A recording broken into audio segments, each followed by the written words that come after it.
Yeah. In this session, we will try to understand the distillation operation. So there are certain terminology we should understand. As such, if I hope you are able to see this particular DWC process window. This is total process flow sheet of in the DWC. In this, if you click on the columns here, you find here the separate, you can see here this particular area, all the modules available. But my interest, or rather, in this session, let us understand first of all what are the terminology involved in the distillation tower. I am going to use the graphic pen or annotation pen in this window only. So as such, if I try to draw a distillation column, okay, let me draw it correctly. So this is what you call, yeah. So this is a trade tower. Let us understand. Okay. This is a trade tower, and somewhere the feed tray. Okay, so this is I am speaking of with respect to the binary system here, and this is liquid, and at the bottom you have a reboiler, or we actually the liquid is cold here. Okay, there is a liquid, inside, or there is certain hold up inside, and then we are trying to heat that first of all. So heat and then send a partial vapor, and this is the bottom's product, and this is the feed.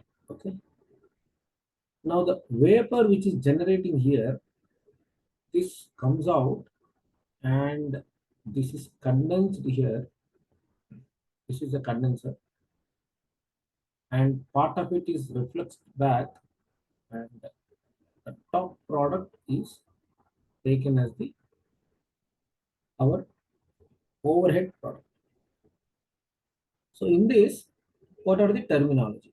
Okay, so number one, the feed. So in the feed, it is denoted by F. Its composition can be set as ZF as per the Travel notation scheme. So this is the mole fraction of the more volatile component in the feed. In the feed mixture, what we have taken A plus B, if we assume it is A, the mole volatile component, so ZF is represents A, and its condition or the feed condition is very important, whether it is subcooled liquid, saturated liquid,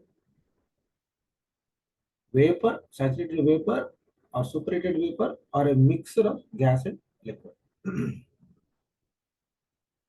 Next comes the you know the products.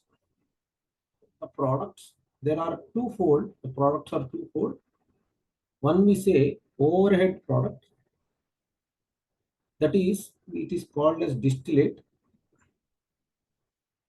It is represented as D, and the mole fraction is represented by HD.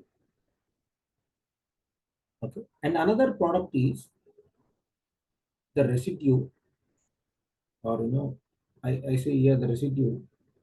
So let me write before that. Okay, so this here, it is something called residue.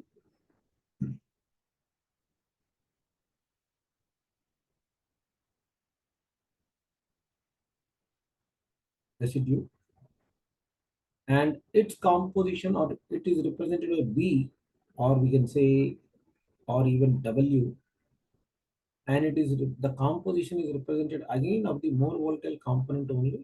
It is XW. So this is the with respect to the what you call feed and products. Hope you are able to get it. What I am trying to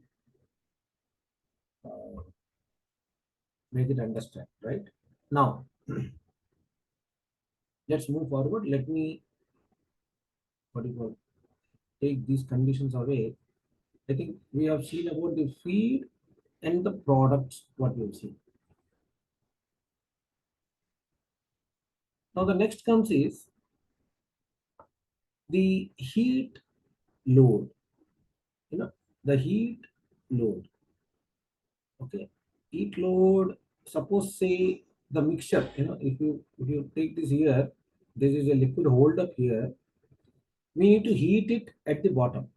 So the heat input to the reboiler, let us per hour. So this is the reboiler, how much heat is given as input. Okay, so generally it is steam. So this is heat duty to the reboiler. This is generally positive because we are supplying heat. And at the top, see, this is at the bottom and this is at the top. QC here, this condenser, how much heat is removed. Okay, again I say heat duty, but it is negative. That means here the QC is removed and here the Q is added. Here Q is removed, here Q is added. So that is the reason we generally write it. Then of course, very important conditions are the number of trays. Let me take another color here.